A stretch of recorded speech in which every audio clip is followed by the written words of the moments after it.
आवाज आ रही है? गुड मॉर्निंग बच्चों, बैठ जाओ बैठ जाओ।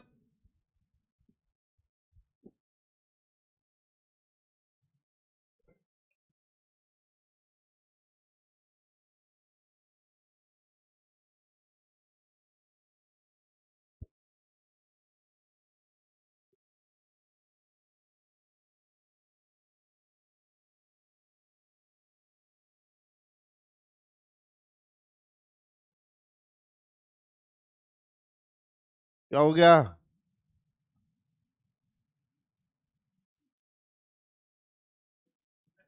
कल से थोड़ी सी ठीक है, पर अभी खराब है। हाँ, फीवर ही तो है। वही तो। अच्छा, मैं ये बोल रहा हूँ, एक तो अभी है ना बाहर बाजार में एक आई फ्लू नाम की चीज फैल रही है। Eye flu, eye flu. हाँ। आंखें लाल पीली काली नीली हो सकती हैं। एक तो जिनको हो वो लोग आना मत। और है ना, साइड इफेक्ट क्या फैलता है, जैसे कोरोना फैलता था ऐसे ही अगल बगल से। लाल आंखें हो जाएंगी, आंखें चिपकी चिपकी हो जाएंगी, आंखों से पानी आएगा। These are the symptoms. तो इसीलिए एक तो, और दूसरी बात, अगर आंखें जिसको यूं रगड़ने की बहुत आदत होती है ना, हाथ धो लो उसके बाद ही करो जो भी करना है आंखों में। तो hand washing is very important. थोड़ा सा बच के रहोगे तो सही रहेगा। ठीक है। चलो भाई। तो लास्ट क्लास में क्या पढ़ रहे थे हम लोग? Work done. फ्रिक्शन का वर्क डन हो गया था। स्प्रिंग का भी बता दिया था। ग्राफ भी बता दिया था। तो आज अपन लोग पढ़ेंगे।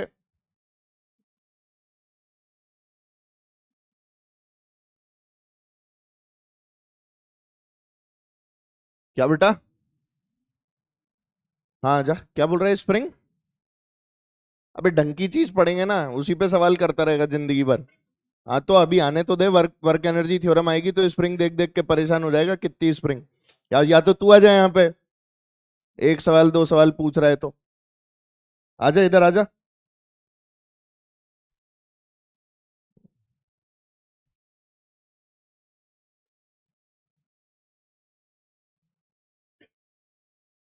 एक सवाल दो सवाल, उस पे सवाल करवा दिया, यही बड़ी बात है। नहीं तो स्प्रिंग का वर्क डन बता के आगे निकल जाते हैं।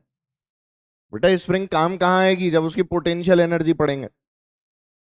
वर्क नहीं पूछते हैं स्प्रिंग का, पोटेंशियल एनर्जी पूछते हैं। Good morning.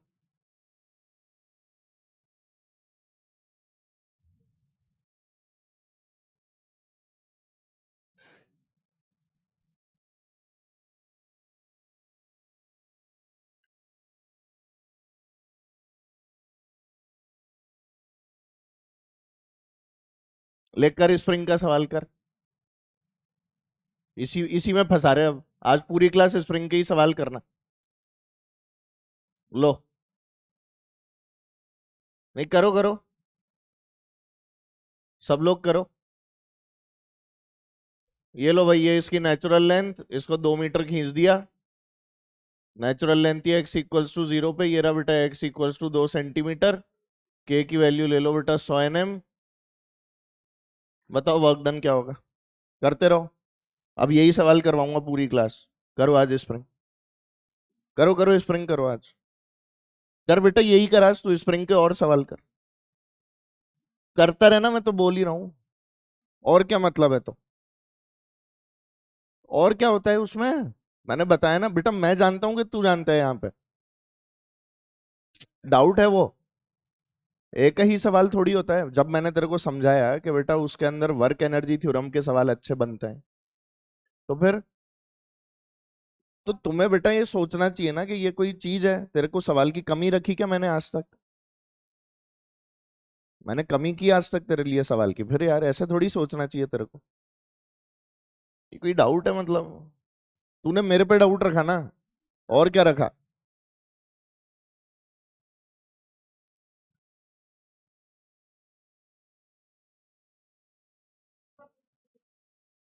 कर ले,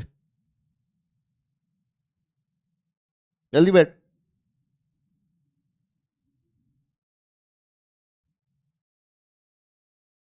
आ गया बेटा आंसर?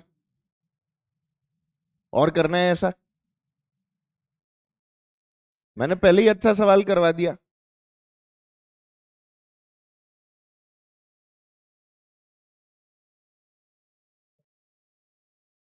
देख ले, खुश हो जा अब इसको देख के। बावड़ा कहीं का, सुबह सुबह गुस्सा करवा दिया मेरे को। तो क्या करवा दिया? एक तो मेरी तबीयत खराब है, मेरे से बोला नहीं जा रहा, ऊपर से फालतू की बात, पिटाई करूंगा तेरी। वह बोलना मतलब 101 102 डिग्री बुखार में तो आके पड़ा रहा हूँ, शर्म नहीं आती तेरे को? पिटाई लगाऊं तेरी साल। वह,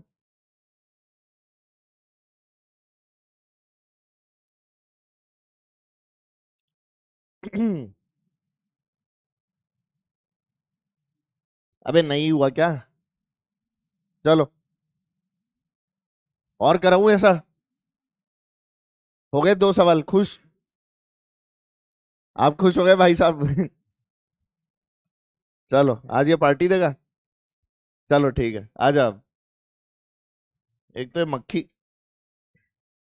चलो मेरी बात समझने की कोशिश कर रहे हैं, एक नई कहानी सीखनी है। स्प्रिंग से रिलेटेड बहुत सारी चीजें होती हैं बेटा स्प्रिंग के अंदर।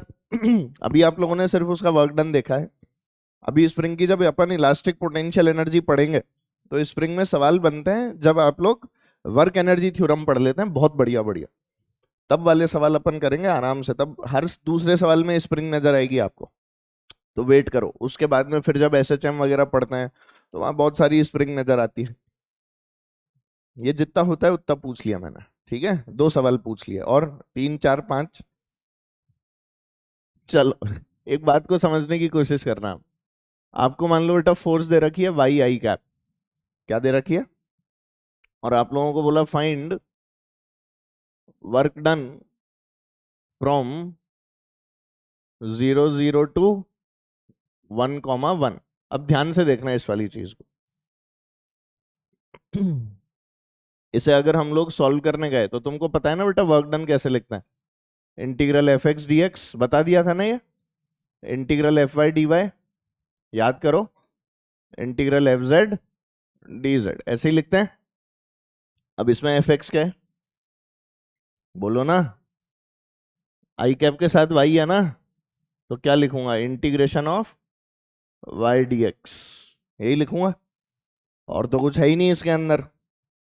तो अगर और कुछ नहीं है, तो वाई को एक्स के रिस्पेक्ट में इंटीग्रेट करूं तो कैसे करूं? कर ही नहीं सकता। कर सकते हो? मुझे एक्स और वाई का कोई रिलेशन चाहिए, तब मैं इसे इंटीग्रेट कर पाऊंगा।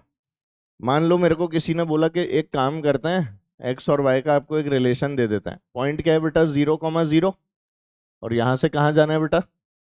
1 1, यही है ना? तो हमने बोला 0 0 से 1 1 जाने के, तो एक रास्ता तो ये है जिसमें y इक्वल्स टू एक्स ले लूं। तो पहला रिलेशन क्या ले लिया मैंने? y बराबर x। तो हमारे पास बताना वर्क डन क्या आ जाएगा? Integration of x D x. ठीक है, कितना हो जाएगा बेटा? x² bye 2। आंसर क्या आ जाएगा? 1/2। बोलो सही? नहीं आया समझ में?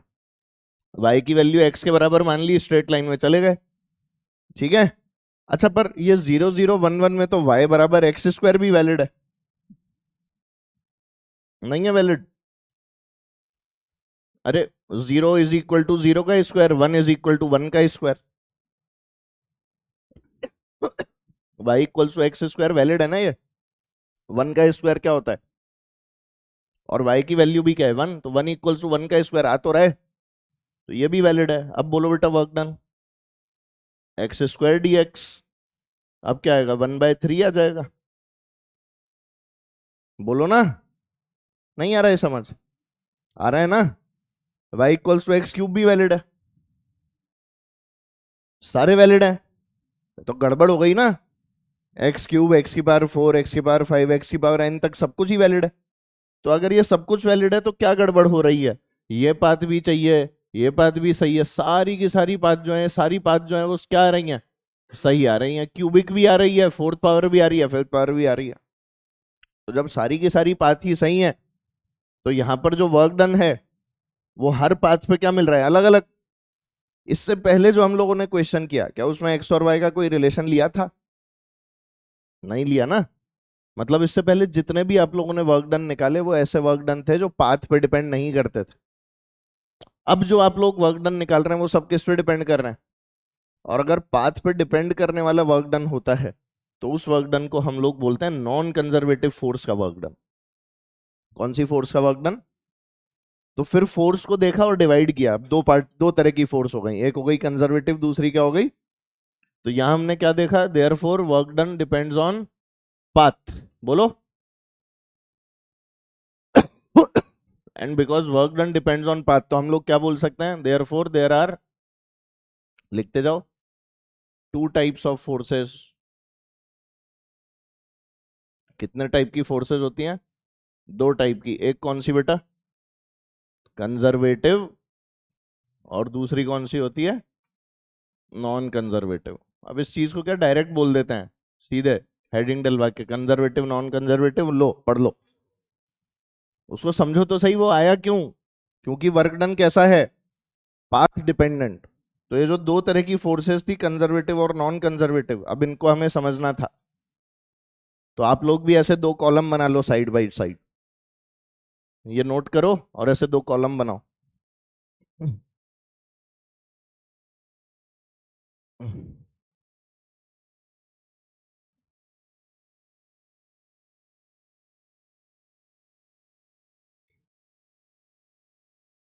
सब ठीक है यार, मस्त रहा कर, कई बार मैं ऐसे कर देता हूँ। मस्त है ना? हाँ, रोना वोना मत। रोएगा तो नहीं ना? क्लास के बाद मेरे को चॉकलेट खिला देना, मैं खुश हो जाऊंगा। अभी नहीं खाऊंगा, अभी तो फ्रिज में जाके रख दूंगा। क्या? अरे यार वो क्या, खांसने पे पेट दुखता है अभी।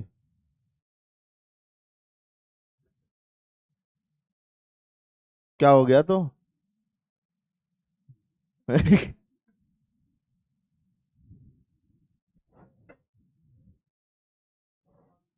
अब किसी का गला खराब हो और उसके गले को ही आराम ना हो तो फिर तो, अब डॉक्टर के पास जाके बोलते हैं, डॉक्टर बोलता है 2-3 दिन छुट्टी ले लो। छुट्टी कहाँ ले लें यार।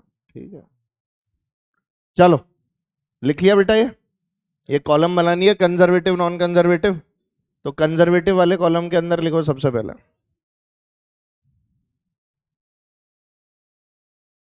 लिखवाऊं? जल्दी लिखो। अबे यार ये लिखने में इतना टाइम लगा दिया। लिखाऊं? लिखो कंजर्वेटिव में।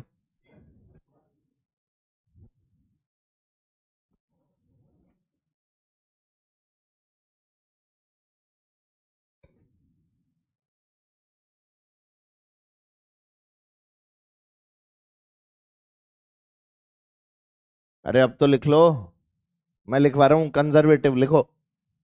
Work done, work done depends only on initial and final position. Work done depends only on initial and final position and not on the path. Work done depends only on initial and final position and not on the path taken. And not on the path taken. Path taken पे depend नहीं करता है, ये conservative. Non conservative में क्या लिखोगे?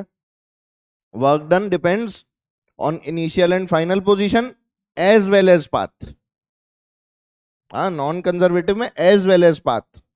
पहले वाले में not on the path taken था ना, दूसरे वाले में क्या आएगा? Work done depends on initial and final position as well as the path taken. पहले वाले में सिर्फ इनिशियल फाइनल पोजीशन पे डिपेंडेंसी थी, अब नहीं है।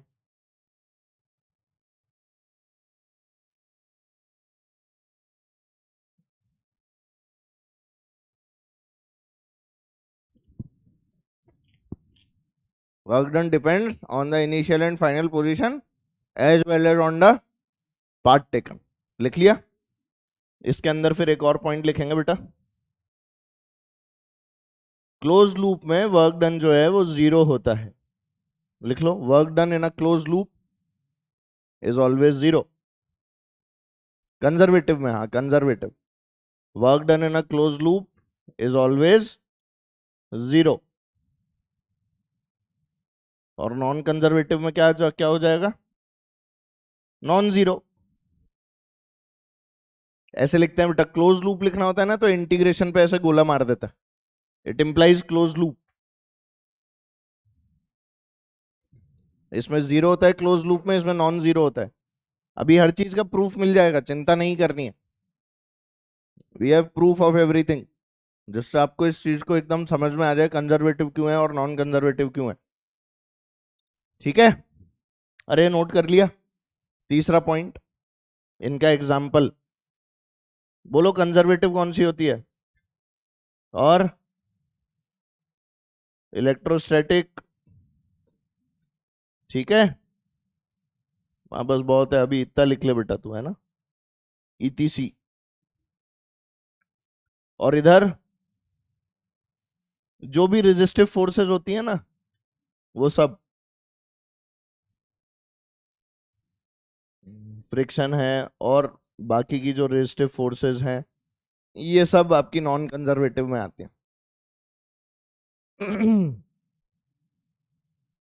ठीक है बच्चों, लिख लिया एग्जाम्पल, आओ चलो इसको समझते हैं थोड़ा।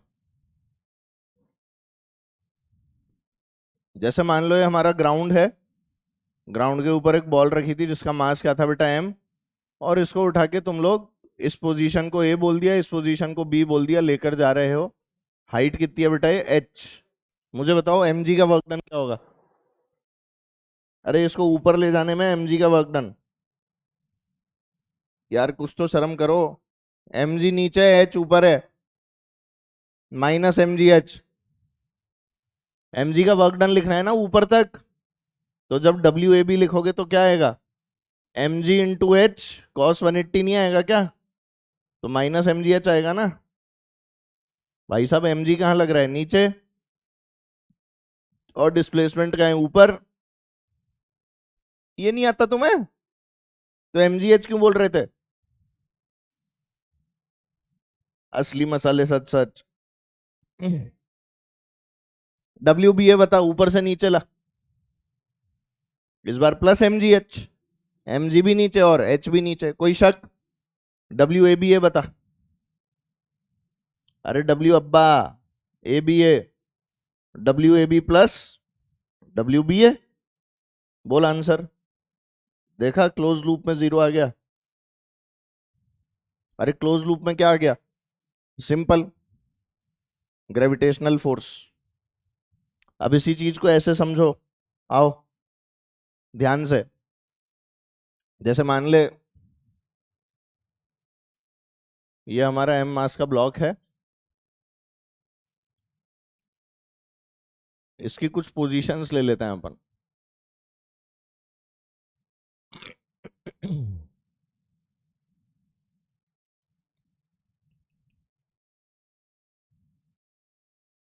मान लेते हैं बेटा इन पोजीशंस का नाम है ए, बी, सी और डी, ठीक है। और इन सबके बीच में डिस्टेंस दिया हुआ है ये डी के बराबर, सारे डिस्टेंस क्या है बेटा, ये डी डी डी डी दिए हुए हैं आपको। सी और डी ऊपर है हवा में, ए और बी जमीन पे। मैंने तेरे को बोला डब्ल्यू ए डी सी निकाल, ए से डी जा और डी से फिर सी जा, तो डब्ल्यू ए डी क्या होगा, माइनस एम जी डी, बोलो ना यार। अब जब डी से सी जा रहा होगा तो एम जी कहाँ लगेगा, नीचे, और डिस्प्लेसमेंट है इधर तो 90 डिग्री, तो वर्क डन क्या 0 आएगा, लिखने की जरूरत है क्या। अब तू निकाल डब्ल्यू ए बी सी,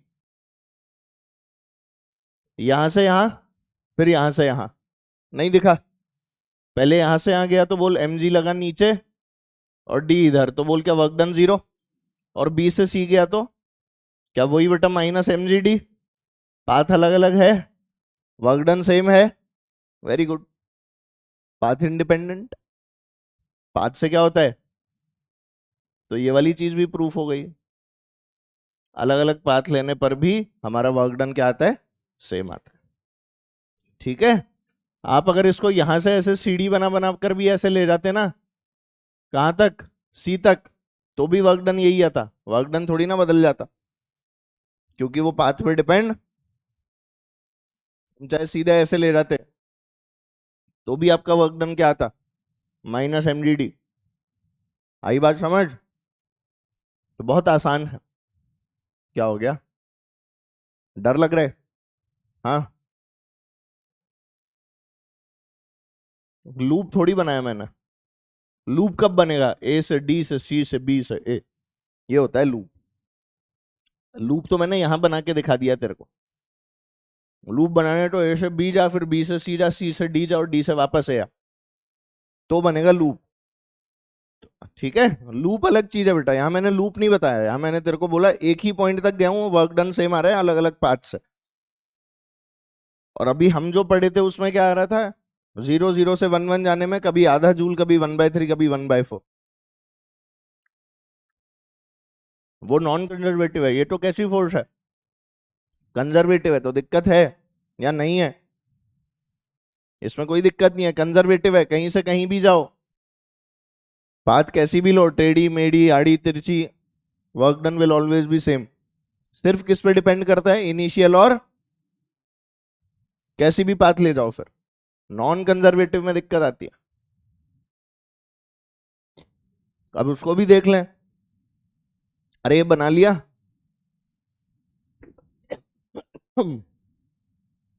देखो, हाँ कोई बात नहीं, अभी देख ले पहले।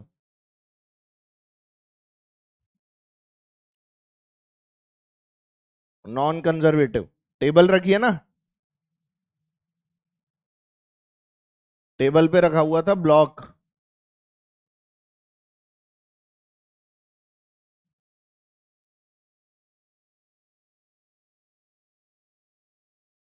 अपन ने फ्रिक्शन एग्जांपल लिया था ना नॉन कंजर्वेटिव का। अब सुनो, ये सब हॉरिजॉन्टल प्लेन में हो रहा है, ऊपर नीचे नहीं ले जा रहा हूं मैं। किस पे है ये सब, जैसे एक ग्लास रखा है ना अपना, तो इस ग्लास को ऐसे इसी के ऊपर ऐसे ऐसे लेकर जा रहा हूं, समझ रहे हो? ये प्रोसीजर चल रहा है ग्लास, क्लैरिटी है ना सबको? यही वाला प्रोसीजर जो यहां पर है, ठीक है, टेबल के ऊपर चीज रखी हुई है, ऐसे ऐसे ऐसे ऐसे लेकर जा रहा है।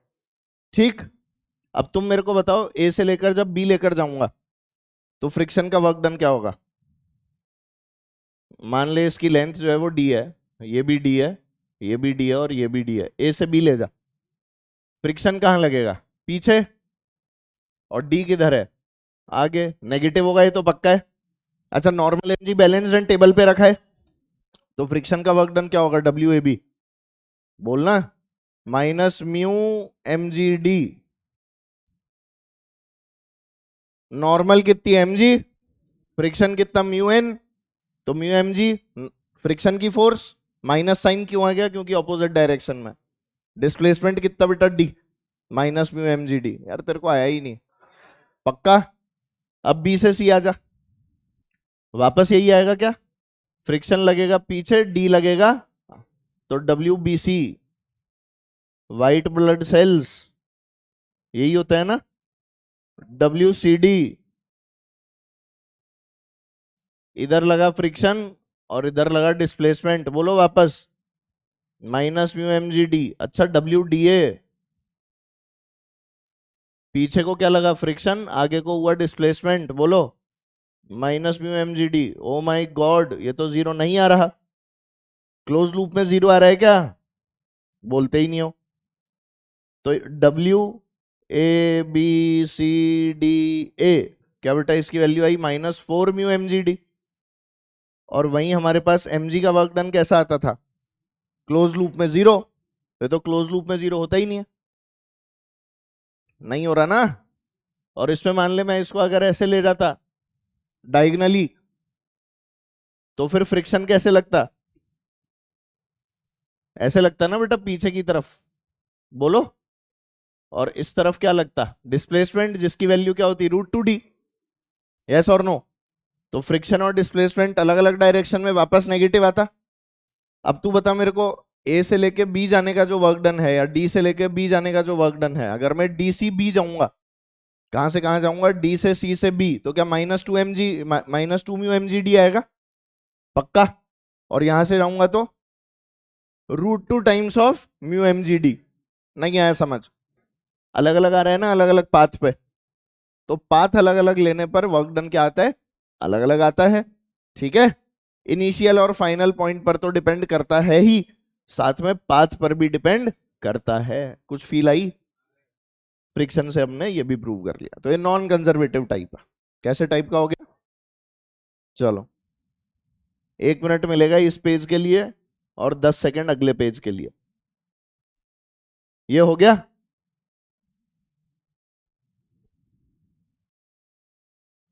नहीं हुआ?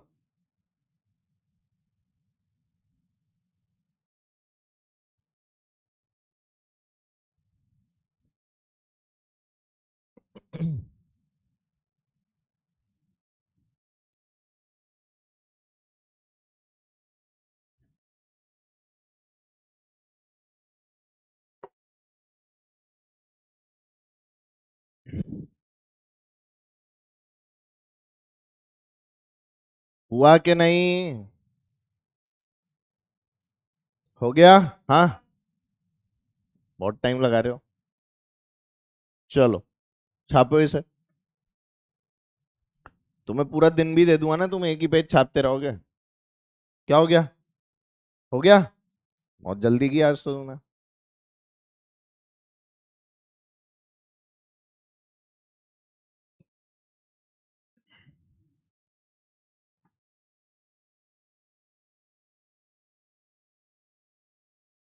वेडनेसडे हो गया क्या? चलो अब सुनो। नहीं हुआ? अरे हुआ कि नहीं यार? तो जल्दी छापो अगर नहीं हुआ है तो। बोल भी नहीं रहे हैं।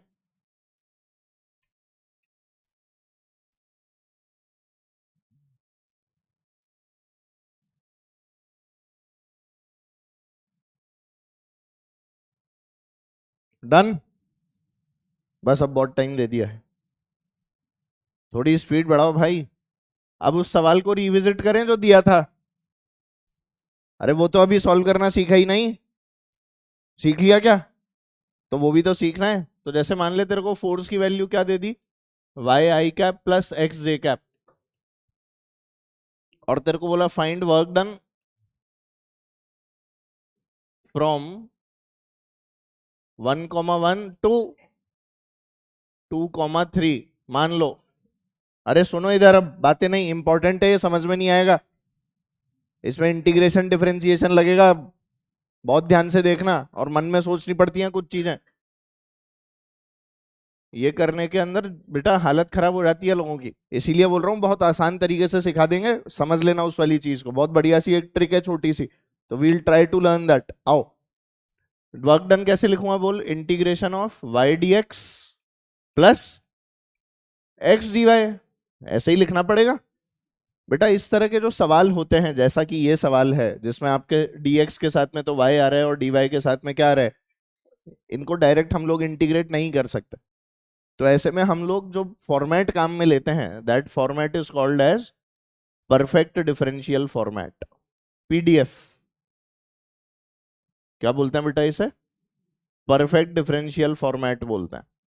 और ये परफेक्ट डिफरेंशियल फॉर्मेट आपको क्या बोलती है सुनिए, ये आपको बोलती है कि जब ऐसे लिखा हो ना Y D X plus X D Y, तो इसकी पीडीएफ बनाओ। इसकी पीडीएफ, पीडीएफ मतलब ये फाइल को कन्वर्ट नहीं करना है। पीडीएफ कैसे बनाते हैं इस बात को समझते हैं। y के साथ में dx लिखा है, y को कांस्टेंट मान ले, और बता इंटीग्रल dx क्या होता है? x। ओहो, y को तो कांस्टेंट मान लो और ऐसे लिख दो y, और इंटीग्रल dx क्या होता है? यही है इसकी पीडीएफ। हाँ बहुत आसान है, मैं बता तो रहा हूं। ये इसकी पीडीएफ है। तो असल में ये जो लिखा है ना, इसको आप ऐसे भी लिख सकते हो, डी ऑफ एक्स वाई। कैसे लिख सकते हो? ये तरीका है इसको लिखने का। ये इसे अगर खोल के लिखना है तो कैसे लिखूंगा इसे? X D Y plus Y D X, ये इसको खोल के ऐसे ही लिखा जाए। यही तो लिखा है। तो ये इसकी पीडीएफ बन गई डी ऑफ एक्स वाई। ठीक है ना? और ये जो डी ऑफ एक्स वाई लिखा है, अब आपको इसी को सॉल्व करना है। तो इंटीग्रेशन लोअर लिमिट क्या है बेटा 1,1 और अपर लिमिट बोलो, और यहां क्या लिखा हुआ था डी ऑफ एक्स वाई बोलो। तो ये जो डी ऑफ एक्स वाई लिखा हुआ है इसमें एक्स और वाई की जो वैल्यूज हैं वो पुट कर दो, खत्म करो। तो सबसे पहले एक्स वाई की वैल्यू क्या है 2 × 3, सही है, -1 × 1, एक्स और वाई की वैल्यूज को पुट कर रहा हूं, एक्स कितना है 2, वाई कितना है 3, माइनस एक्स कितना है 1, वाई कितना है 1, कितना आ गया बोलो 5 जूल। यही आपका आंसर है। बहुत इजी होता है सॉल्व करना, पर तू मेरे को है ना पीडीएफ बना के दिखा, मैं तेरे को देता हूं एक आध जिससे तेरे को आइडिया हो जाए। डी ऑफ x² y², बता इसकी पीडीएफ कैसे बनेगी ये? इसको कैसे लिखेगा? नहीं नहीं, अब सुनो मेरी बात, कैसे लिखना होता है। अगर ये मिले तो क्या करना है, मैंने तो तुमको ये दिया, इससे ये बनवाया था। अगर ये मिल जाए तो क्या करेंगे, सुनना। जब आपको dx वाली टर्म लिखनी है तो x को डिफरेंशिएट करके लिख दो, और जब आपको dy वाली टर्म लिखनी है तो y को डिफरेंशिएट करके लिख दो। तो बता क्या आएगा, x को डिफरेंशिएट करवाते हो 2x y² dx plus 2y x² dy। क्या किया ये क्या कर दिया, पार्शियली डिफरेंशिएट किया है। क्या किया है बेटा, इस पूरे को पार्शियल डिफरेंशिएशन किया है। जब x² को डिफरेंशिएट किया तो y² को क्या माना, कांस्टेंट, और जब y² को डिफरेंशिएट किया तो x² को क्या माना, कांस्टेंट। ध्यान दीजिए, जहां dx है वहां x² को डिफरेंशिएट किया तो क्या है 2x, और y² ऐसा क्या ऐसा कांस्टेंट, और जहां dy है वहां किसको कांस्टेंट बना, x² को, और वहां क्या आ गया y² का 2y, खत्म। अब इससे ये बनाऊं, अरे इससे ये बनाऊं, dx जहां पर है उसे इंटीग्रेट कर दे x के रिस्पेक्ट में, कर इसको, y² को कांस्टेंट मान, तो x का क्या होगा x²/2 होगा कि नहीं, और ये क्या है बेटा y², क्या 2 से 2 कटेगा, क्या बचा, नहीं आया, एक और करके दिखा मेरे को।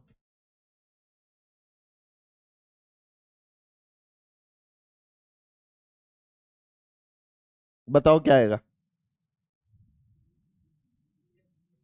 3x² y² dx plus 2x³ y dy।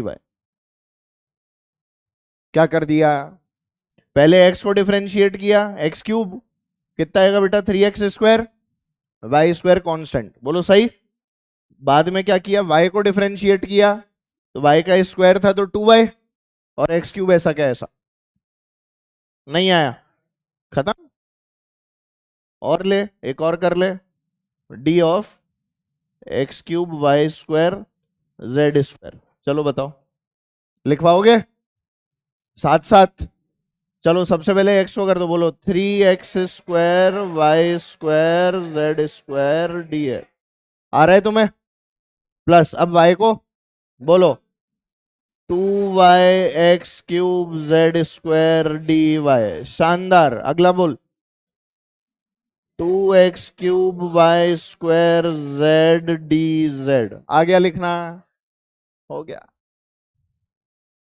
इसका उल्टा भी बताऊं, इसका उल्टा भी देख लो, यहां देख पहले स्टेप को, इसका उल्टा ये भी बनाना बता दूं ना, इसका उल्टा स्टेप देख, 3x² y² dx, dx वाले को x के रिस्पेक्ट में इंटीग्रेट कर दूं तो x² का क्या होगा x³/3, क्या 3 से 3 कट जाएगा, क्या बचा है x³ y², ये ले आ गया,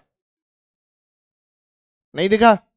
तुम चाहो तो इसको कर दो y के रिस्पेक्ट में इंटीग्रेट, बोलो क्या आ जाएगा y²/2, 2 से 2 कटा, कितना आया x³ y², हमेशा यही आता है, डरने वाली कोई बात। अगला वाला अपने आप सोचो, ठीक है, इसको बोलते हैं परफेक्ट डिफरेंशियल फॉर्मेट।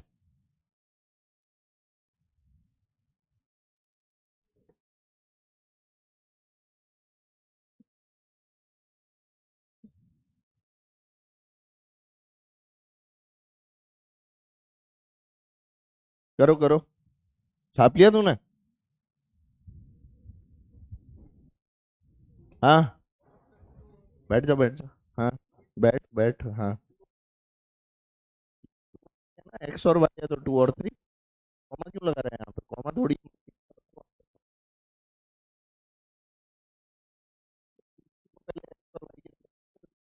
एक्स की वैल्यू वाई की वैल्यू माइनस। हाँ फाइनल माइनस इनिशियल वही वाला खेल। अब ये एक सवाल देता हूँ और क्लैरिटी आ जाएगी है ना।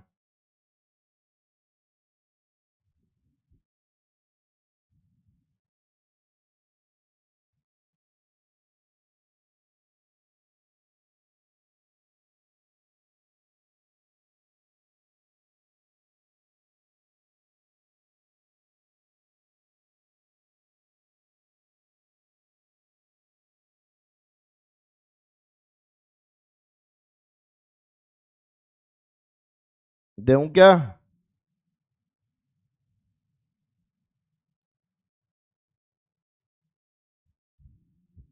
अरे देऊं क्या। चलो खाली ये लिख के बैठ जाओ और ये अपने आप लिखना। देख देख के लिख रहा है एक एक स्टेप। ये तो नहीं कि बस ये लिखो और फिर आगे का खुद से भरो। सारे स्टेप देख के कर रहे हो। Yes sir. चलो आओ देखो।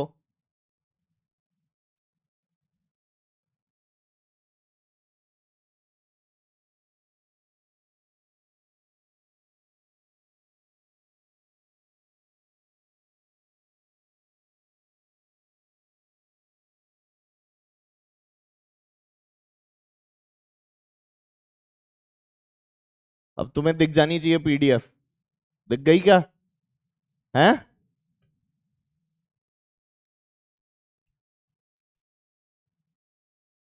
अपनी लिख के बैठ जाओ और सॉल्व कर लो।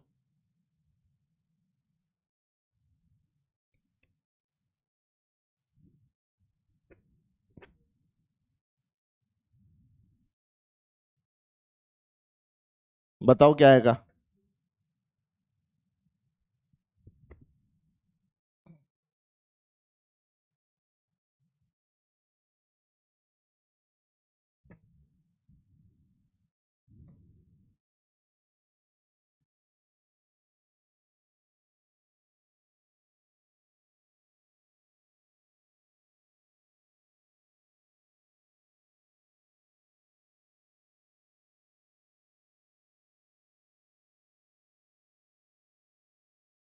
नहीं आया।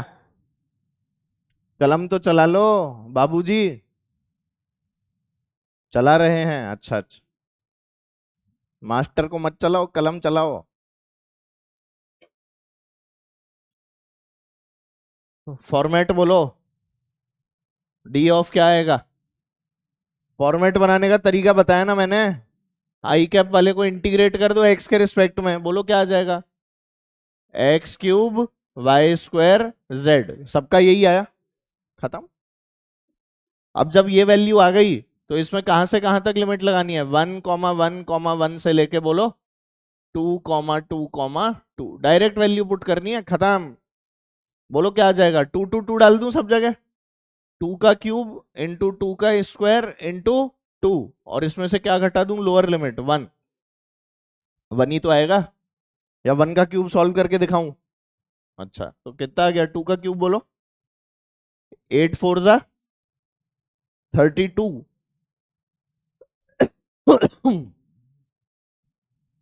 63 जूल आ रहा है। आपका भी आ गया था। डन। नहीं आया ये। 63 नहीं आया। क्या चीज नहीं आई। फॉर्मेट नहीं आई समझ। अरे मैंने अभी तो बताया कि आई कैप वाले को इंटीग्रेट कर दे या जे कैप वाले को कर दे या के कैप वाले को कर दे तेरी जिसकी मर्जी हो उसको कर दे। आई कैप वाले को एक्स के रिस्पेक्ट में किसी भी एक को आंसर सेम आएगा सबसे। तीनों से आंसर सेम आएगा। करना एक को ही है। चाहे पहले को चाहे दूसरे को चाहे तीसरे को मैंने आई कैप वाले को कर दिया। तो एक्स को कर अब इंटीग्रेट क्या आएगा x³ बाई 3। 3 से 3 कटेगा तो यही तो बचेगा। तुम्हें अभी भी नहीं चमका क्या। अपनी भाषा में कुछ कुछ बातें लिख लिया करो। इसको इंटीग्रेट कर दो एक्स के रिस्पेक्ट में तो हमारा आंसर आ जाएगा, पीडीएफ बन जाएगी, ये हो जाएगा वो हो जाएगा। ये अपने आप लिख लिया करो। और इससे बड़ी फॉर्म बनानी है तो क्या करना है, इससे बड़ी फॉर्म, इससे अगर ये बनानी है तो क्या करना है, एक बार एक्स के रिस्पेक्ट में डिफरेंशिएट, फिर वाई के रिस्पेक्ट में, फिर जेड के रिस्पेक्ट। जानते हो ना, इसको बोलते हैं बेटा पीडीएफ। क्या बोलते हैं, ये आपको दोबारा देखने को मिलता है पोटेंशियल एनर्जी जब पढ़ते हैं तब।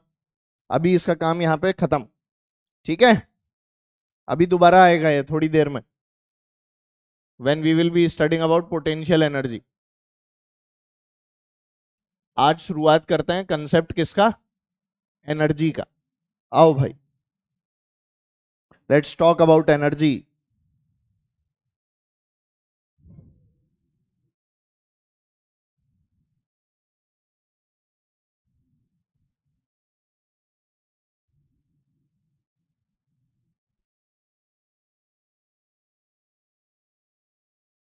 क्या क्या,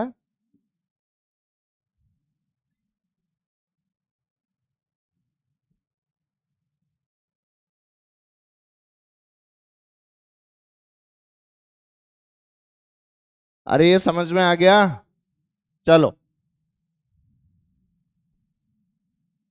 एनर्जी की बात करने वाले हैं बेटा, ध्यान दीजिए। एनर्जी, अच्छा एनर्जी किसके पास है, सबके पास। कुछ ना कुछ काम तो सभी लोग कर सकते हैं। कुछ लोग बैठे रहने का काम भी अच्छे से कर लेते हैं, पर उन पे एनर्जी नहीं मानते अपन लोग, है ना। तो energy is the capacity to do work. जिसके पास एनर्जी है वो वर्क करेगा, जिसके पास नहीं है वो वर्क, क्योंकि एनर्जी और वर्क आपस में इंटर रिलेटेड है। Work can be converted into energy and energy can be converted into work. तो सबसे पहले यही लिखो, capacity of doing work is called energy. Capacity of doing work is called energy. Capacity of doing work is called energy. आपकी capability क्या है काम करने की, उसको कौन डिफाइन करता है। अगली लाइन में लिखो, if a body has energy it can do work. If a body has energy it can do work. बचपन की definition, if a body has energy it can do work. किसी के पास एनर्जी नहीं है, खत्म खेल, काय का वर्क। ठीक है भाई। तो if a body has energy it can do work. Unit बताओ जल्दी से, अरे यूनिट तो बोलो। जूल, वही केजी मीटर पर सेकेंड स्क्वायर। भाई साहब केजी मीटर स्क्वायर पर सेकेंड स्क्वायर, है ना। स्केलर है वेक्टर है, बताओ वेक्टर बता रहे हैं। Scalar, it can be positive negative और zero, although there are some exceptions, जैसे काइनेटिक एनर्जी। काइनेटिक एनर्जी हमेशा कैसी होती है, पॉजिटिव। काइनेटिक एनर्जी कभी भी नेगेटिव नहीं होती है, ठीक है। अगली लाइन में लिखो, work and energy are interconvertible. Work and energy are interconvertible. Work and energy are interconvertible. Work और एनर्जी इंटर कन्वर्टिबल होते हैं। और जो एनर्जी हम लोग देखने वाले हैं उसके दो हिस्से हम लोगों ने कर रखे हैं। एक होती है बेटा काइनेटिक, बहुत बढ़िया। दूसरी क्या होती है, पोटेंशियल। काइनेटिक एनर्जी बस काइनेटिक एनर्जी है, इसके कोई हिस्से बांट नहीं होते हैं। और पोटेंशियल एनर्जी फिर हम लोग दो तरह की पढ़ेंगे यहाँ पे। एक तो पढ़ेंगे कौन सी बेटा, ग्रेविटेशनल, ठीक है। एक पढ़ेंगे मेजरली इलास्टिक, होती असल में और कौन सी है, इलेक्ट्रोस्टैटिक। पर वो इलेक्ट्रोस्टैटिक्स में ही पढ़ेंगे, है ना, अभी नहीं।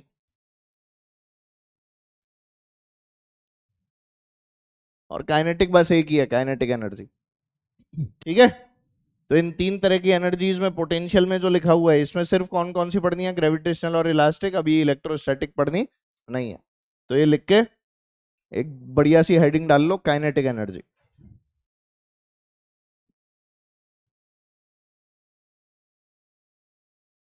तेरे वास्ते फलक से मैं चांद लाऊंगा, 16 17 सितारे सब साथ लाऊंगा। चांद तारों से कहो।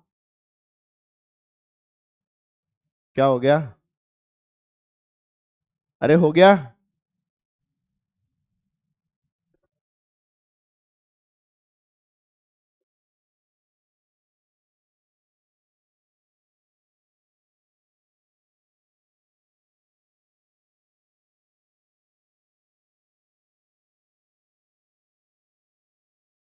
चलो। अरे क्या कर रहे हो? काइनेटिक एनर्जी है ना, इसके अंदर लिखो जल्दी से। लिखे? काइनेटिक एनर्जी के अंदर लिखिए बेटा, it is the energy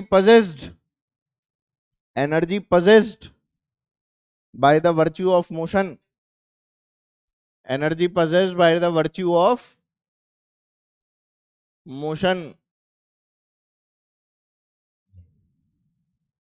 energy possessed by the virtue of motion। अगर हर शब्द को ऐसे ही लिखना होता तो इसको क्या बोलते हैं? वर्ट्यू ऑफ मोटियन, है ना?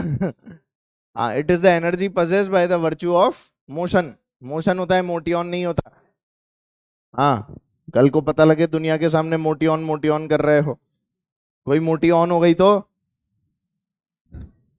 दिक्कत हो जाएगी, है ना? हाँ, बच के रहना पड़ता है।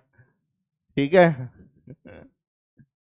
इधर देखो, अब ध्यान दो, वर्च्यू ऑफ मोशन का मतलब क्या है? कोई बॉडी अगर मूविंग है तो उसके पास काइनेटिक एनर्जी है। कोई बॉडी अगर रेस्ट पे है तो kinetic energy. Simple. Moving body has kinetic energy, true और फॉल्स? कोई बॉडी मूविंग नहीं है तो काइनेटिक एनर्जी। सिंपल सी बात। ठीक है। अच्छा, एक और बात मेरे को बताओ कि अगर रेस्ट में है तो काइनेटिक एनर्जी जीरो है, पर क्या हमेशा अपन रेस्ट में है? एब्सोल्यूट रेस्ट डिफाइंड है क्या? यानी फ्रेम ऑफ रेफरेंस बदलने से वेलोसिटी आ सकती है और जा भी सकती है। इसका मतलब यह हुआ कि काइनेटिक एनर्जी भी क्या फ्रेम डिपेंडेंट है? तो जो हमारा काइनेटिक एनर्जी का हम लोग फॉर्मूला लिखते हैं, असल में that formula is half M V dot V. ये रियल फॉर्मूला है। ऑल्दो हम लोग ये कभी भी अप्लाई नहीं करते, हम अप्लाई क्या करते हैं बेटा? Kinetic energy is half M V square. ये तो मैंने स्टाइल मारने को बताया है, समझाऊंगा नहीं कि ये क्यों आता है, बस बताया है। ठीक है। हमारा फॉर्मूला तो ये है, kinetic energy is half M V square. ठीक है, यूनिट बोलो। अरे यूनिट नहीं बता पा रहे? वो केजी मीटर स्क्वायर पर स्केलर वेक्टर। पॉजिटिव स्केलर है ये। कैसा स्केलर है? Always positive. ठीक है। ऑल्दो पता है, जब हम लोग क्वांटम मैकेनिक्स पढ़ते हैं ना, तो kinetic energy can be negative also, quantum mechanics के अंदर। पर वो अपने को पढ़नी, अपने जीवन से परे है वो। हाँ, सही में अपने जीवन से परे है, कभी भी नहीं पढ़नी। तुम में से अगर कोई रिसर्च विसर्च में जाएगा तो उसे पढ़नी है, अदरवाइज नहीं पढ़नी है। कोई एमएससी वगैरह करे अलग से या और कुछ करे तो देन ही और शी हैज टू स्टडी। कल तो मेरा एडमिट कार्ड आ गया एग्जाम का। एडमिट कार्ड कैसा होता है? मेरे को थोड़ा सा डर लगा उस समय जब एडमिट कार्ड आया, फिर मैंने बोला छोड़ो, जाना तो वैसे ही है बिना पढ़े। काइनेटिक एनर्जी कभी भी नेगेटिव। अच्छा सुनो, इसकी मॉडर्न डेफिनेशन कैसे देते हैं हम लोग? बतियाना बंद आपस में और यहां ध्यान दो, इसकी मॉडर्न डेफिनेशन भी है। मॉडर्न डेफिनेशन क्या है कि मान ले कोई बॉडी है, वो अभी रेस्ट पे है, उस बॉडी को आपने वी वेलोसिटी प्रोवाइड करा दी किसी तरह से, तो आपने उसके ऊपर कुछ वर्क डन किया होगा। That work done is converted into kinetic energy. कैसे बोलते हैं कि किसी बॉडी को जीरो से वी वेलोसिटी लाने में जो आपने वर्क डन किया, that work done is converted into, तो लिख लो, if a body gains velocity v, if a body gains velocity v from rest, if a body gains velocity v from rest, then some work done, then some work is done, then some work is done, and this work done, then some work is done, and this work done is converted into kinetic energy, and this work done is converted into kinetic energy, वो पूरा kinetic energy में convert हो गया। और अभी हम लोग सिर्फ किसकी बात कर रहे हैं, जीरो से वेलोसिटी v ले जाने में। हम अभी बॉडी की कॉन्फ़िगरेशन में कोई चेंज, कॉन्फ़िगरेशन में चेंज का मतलब समझते हो, पड़ी पड़ी बॉडी को ऊपर ले गए, कभी नीचे ले गए, कभी यहां से यहां ले गए, कभी उसको दबा दिया, कभी उसको फैला दिया, ये सब बॉडी के कॉन्फ़िगरेशन में चेंजेस होते हैं। तो we are only talking about zero से v। क्लैरिटी है ना? तो जो भी हम लोग वर्क डन करते हैं, that work done is converted into what, kinetic energy. Clarity? अब काइनेटिक एनर्जी और मोमेंटम का भी कोई रिलेशन है क्या भाई? हाफ एम वी स्क्वायर को एक काम करो, मास से मल्टीप्लाई डिवाइड कर दो, तो जैसे ही ऐसा करते हैं तो हमारे पास क्या आ जाता है, हाफ एम वी का स्क्वायर अपॉन एम। ये क्या है बेटा, मोमेंटम। तो फॉर्मूला क्या बन गया, पी स्क्वायर बाय 2m। बहुत ही शुद्ध और साफ formula, kinetic energy P square by 2m। इन दोनों फॉर्मूलों को देख के बहुत गड़बड़ कर देते हैं लोग। हाँ, एक तरफ तो आपको काइनेटिक एनर्जी मास से प्रोपोर्शनल दिख रही है, देखो दिख रही है कि नहीं, और एक तरफ आपको काइनेटिक एनर्जी मास से इनवर्सली प्रोपोर्शनल भी दिख रही है, दिख रही है कि नहीं? गड़बड़ हो जाती है ना। अभी सिखाएंगे इन चीजों को कैसे चेक करना है, एक एक करके। हाँ है बेटा, पीवी बाय 2 मतलब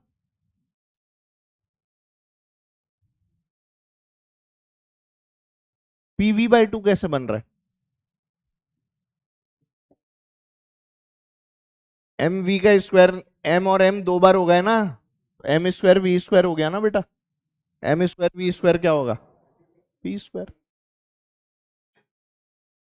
नहीं आया है? क्या बोल रहा है ये?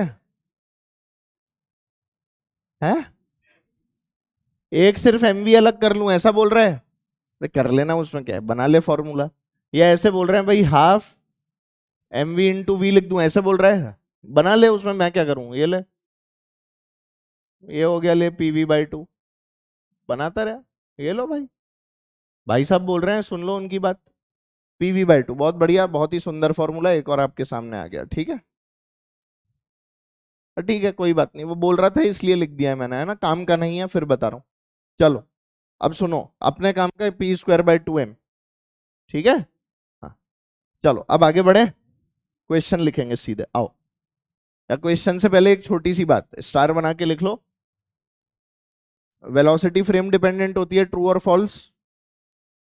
ट्रू। काइनेटिक एनर्जी भी फ्रेम डिपेंडेंट होगी, तो स्टार बना के लिखो, as velocity is frame dependent, as velocity is frame dependent, k is also frame dependent। as velocity is frame dependent, k is also frame dependent। Kinetic energy भी frame dependent होती है। कोई शक? नेक्स्ट क्वेश्चन लिखेंगे, अब लिखो, if के of a body increases by,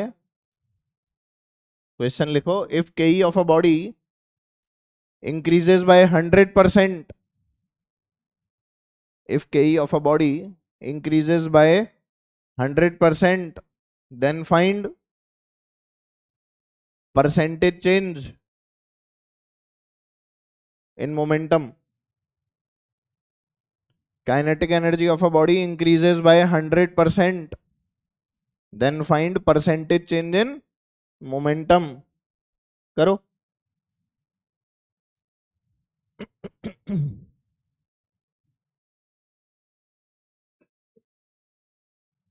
करो,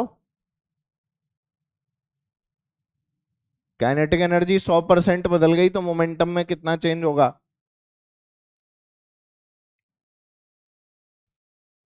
नहीं आया? 200%। सबका आ गया? हाँ, एकदम 100% गलत। चलो इधर देखो, काइनेटिक एनर्जी इनिशियल मान लो कितनी है बेटा, के, तो फाइनल कितनी हो जाएगी, 2 के। अबे 100% बदल गई ना, तो के की 2 के हो गई ना, 100% चेंज कर दिया तुमने उसे, 100% बढ़ा दिया, तो 100% इंक्रीज कितना जोड़ दूं के में, के, तो फाइनली कितनी हो गई, 2 के। अब मुझे बता मोमेंटम की वैल्यू क्या होती है, √2m के। ओ ये कैसे बनेगा सर, ये देख, यहां से मोमेंटम की वैल्यू नहीं आ जाएगी √2m के? तो इतना चौंक के क्या देख रहे हो, टाइट सफेदी देख ली क्या, चौंक गए? पहले ये देखो, ये समझ में आ गया, यही फॉर्मूला लिखा है, तो ये तो इनिशियल, और बेटा फाइनल वाला बोल, √2m × 2k। नहीं चमका? देख लो।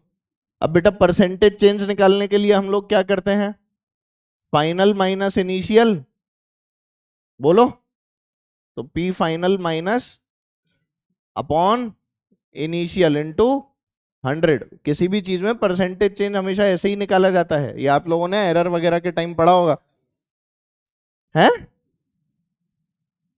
पढ़ा होगा ना उस समय।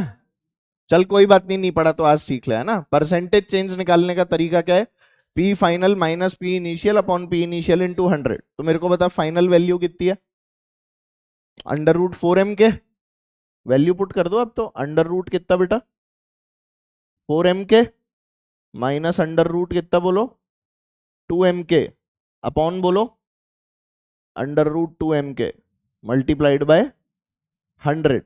यार ये नहीं आ रहा समझ में, पक्का? क्या हो गया, दिख नहीं रहा,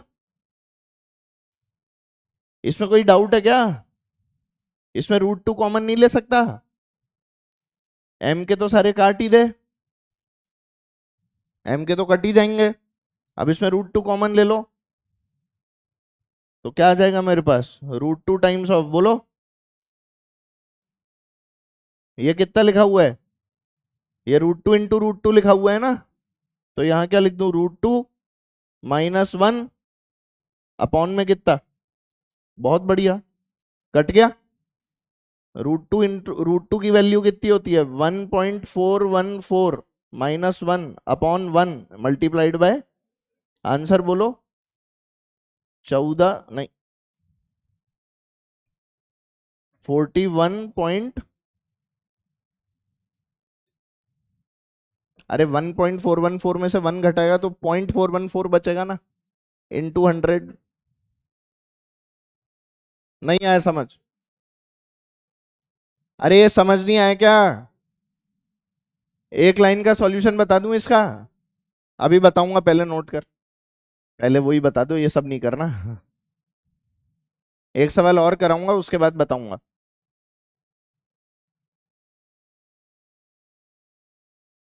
सीधे वही बताया करो सर आप, अरे फिर ये फॉर्मूला नहीं बता पाता ना मैं तुम्हें, मेरे को थोड़ी पता था कि तुम्हें पता नहीं है, बचपन की यादें भी तो होंगी ना इतनी, कौन सी बचपन की याद,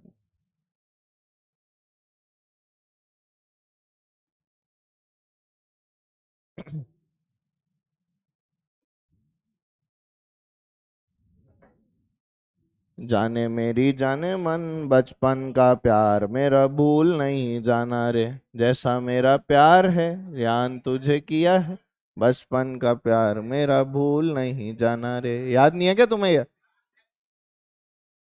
बचपन नहीं बोलता वो, बचपन बोलता है, बचपन है। आओ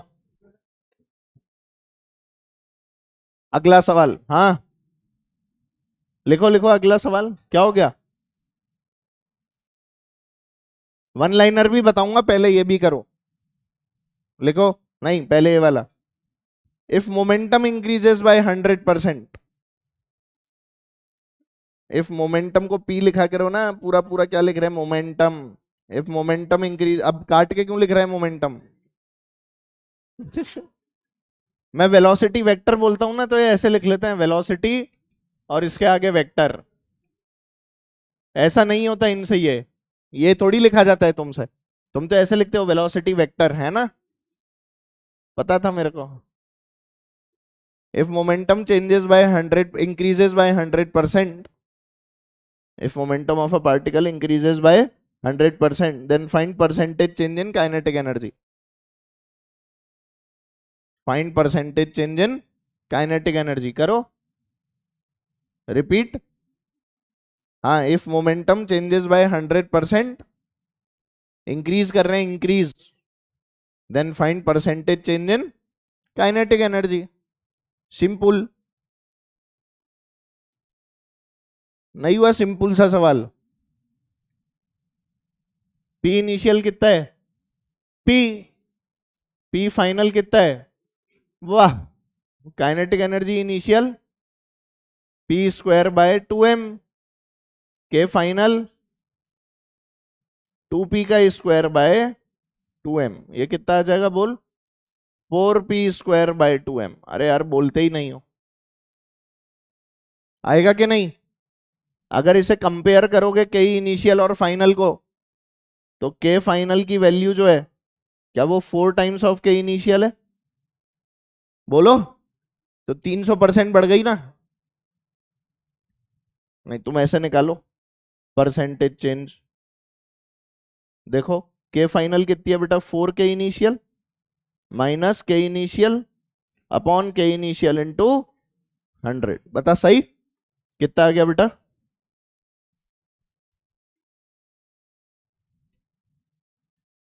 नहीं आया समझ? आप सीधे सोचो ना, इनिशियल कितनी है? 1, फाइनली कितनी है? 4। एक से अगर 4 हो गए तो 300% नहीं बढ़ गए? डायरेक्ट सोच लो, इतना नहीं सोच पा रहे? ये बात समझ में नहीं आई? अगर मान ले kinetic energy 2p square by 2m आती, तो 200% होता या 100% होता? 100% बढ़ गई। कितना बढ़ गई? अगर 3 आती तो 200%, 4 आई है तो 300%। तुम्हें चमका ही नहीं है। अब इनके वन लाइनर ऐसे होते हैं बेटा कि काइनेटिक एनर्जी जो है वो तो प्रोपोर्शनल होती है, देखो, पी स्क्वायर से, और मोमेंटम जो होता है वो प्रोपोर्शनल होता है रूट के से। किससे प्रोपोर्शनल होता है? रूट के से। अब यहां देख, काइनेटिक एनर्जी तुमने क्या कर दी? 2k। तो मोमेंटम के लिए क्या लिखूंगा? इनिशियल तो क्या है बेटा? रूट के, और फाइनल क्या हो गया? Under root 2k। तो सीधे क्या लिख सकता है? P final minus P initial. √2 - 1 कितना होगा? √2 कितना होता है? 1.414 माइनस 1.414 इंटू 100। आंसर आ गया 41.4।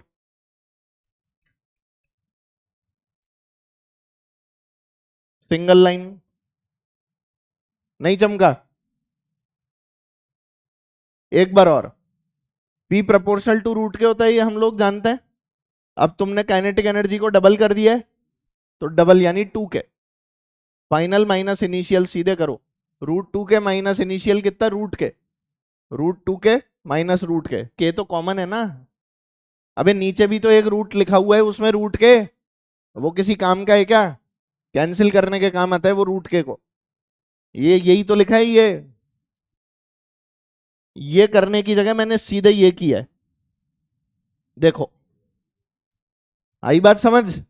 डायरेक्ट ये किया है इतना बड़ा लिखने की जगह। तो यहां से क्या आ गया बेटा? 1.414 माइनस 1, √2 - 1 इंटू 100। अब इसको देख, डायरेक्ट करें। इसको कैसे डायरेक्ट करेंगे हम लोग? के प्रोपोर्शनल टू पी स्क्वायर, और के फाइनल 2p का स्क्वायर, मतलब कितना आ गया? 4p square. फाइनली कितना? 4p स्क्वायर माइनस कितना आएगा? कितना परसेंट? 300%। बोलते ही नहीं हो। समझ गया ना ये? असल में इसको ऐसे लिखना होता है, 4p square minus P square upon में क्या है बेटा? और ये अपने आप कट जाता है। जैसे यहां पर भी अपॉन में क्या लिखा हुआ है? रूट के। और यहां पर कॉमन में क्या है, रूट के। चमकता है ना तेरे को, पर वो दिखाने की जरूरत नहीं होती बार बार, अंडरस्टैंडिंग है ये हमारी। तो सीधे कितना परसेंट आ गया, नहीं आया? एक और कर, अभी समझ में आ जाएगा।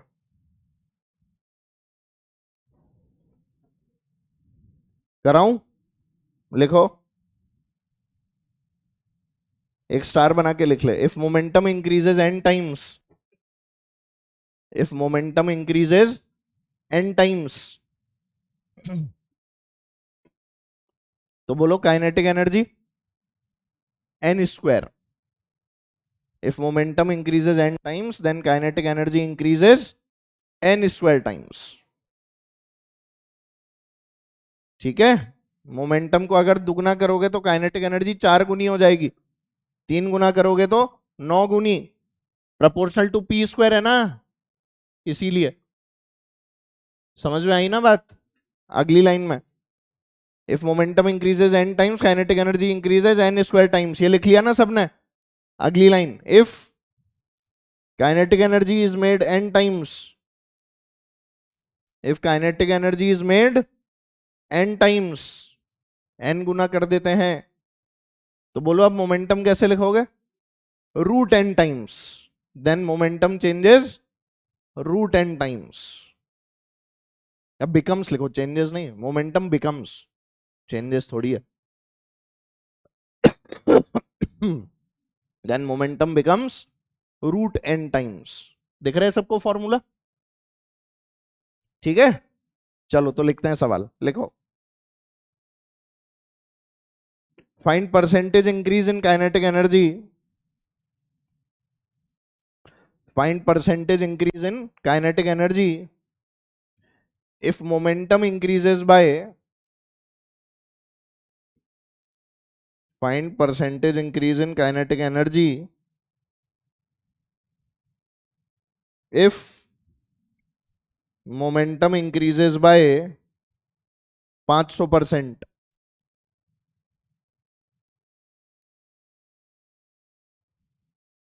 जल्दी करो,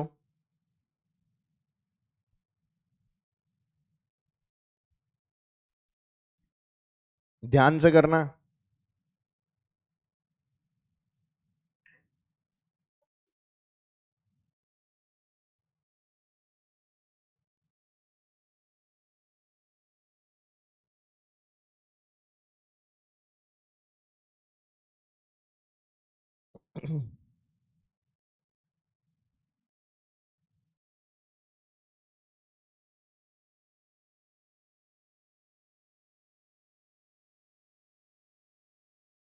नहीं हुआ? कितना? क्या रहे? कुछ तो बोलो, कोई तो बोलो। नहीं यार, मोमेंटम 500% बढ़ गया तो काइनेटिक एनर्जी 400% बढ़ी, वाह भाई। 2000 किस किस का आ गया? 2000 एकदम गलत है। 1500 किस किस का है? ये भी एकदम गलत है। 2400 आ गया? ये भी गलत है। 2500, 3500 बिल्कुल सही है। हाँ, अब मैं बताऊं, तुमने लैंग्वेज में गलती कर दी। सुनो मेरी बात, मैंने बोला मोमेंटम इंक्रीजेस बाय 500%। क्या बोला है मैंने? मोमेंटम इंक्रीजेस बाय 500%, यही बोला है ना? या मोमेंटम इंक्रीजेस टू 500% बोला है? इंक्रीजेस बाय का मतलब क्या होता है बेटा? इनिशियल में 500% जोड़ो, तो फाइनली इट इज 6p। नहीं चमका? अरे बोल दो, फाइनली 6p है, 5p नहीं है। बहुत सारे लोग 5p से कर रहे थे, तो 2400 आंसर आ गया होगा। आया ना 2400, इसीलिए आया। और वो पहला ऑप्शन होता है, ए ऑप्शन, ठक और ठक, सीधे -5 आते हुए सवाल के। तो यहाँ लैंग्वेज का खेल है, इस क्वेश्चन की लैंग्वेज में अंडरलाइन कर लेना और लिख लेना इंक्रीजेस बाय है, इंक्रीजेस टू नहीं है। तो अब बोलो kinetic energy proportional to what? P square होती है ना? बोलो भाई। तो के फाइनल किससे प्रोपोर्शनल होगी? 6p के स्क्वायर से। मतलब कितना हो गया बेटा ये? 36p square. तो परसेंटेज चेंज कितनी आएगी? 36p square minus P square upon P square. कितना आ गया? Multiplied by 100। बोलो 3500%। तुम्हें चमका ही नहीं, क्या हो गया ये? अरे ये समझ में आया? सोच लो, बढ़िया सवाल है ये। ठीक है, ध्यान से करो तो बढ़िया है, नहीं करो तो फिर क्या है। ठीक है, अरे कुछ तो आया होगा, हो गया है ना। चलो एक सवाल घर से करना, लिखो। If kinetic energy increases by, if kinetic energy increases by 96%, increases by 96%, then find percentage change in momentum, then find percentage change in momentum. If kinetic energy increases by 96%, then find percentage change in momentum. कर लोगे? इसे घर से करना है। आज की class इतनी ही करते हैं, ठीक है। सर्कुलर की डीपीपी कर रहे थे क्या हम लोग? कहां तक हो गया था? डीपीपी 2 कर रहे थे, कोई बात नहीं, अगली में करेंगे अब, है ना। सर्कुलर डीपीपी 3 कर लिया, सेकंड का आधा हुआ है पर 3 भी है ना, 2,3। ठीक है,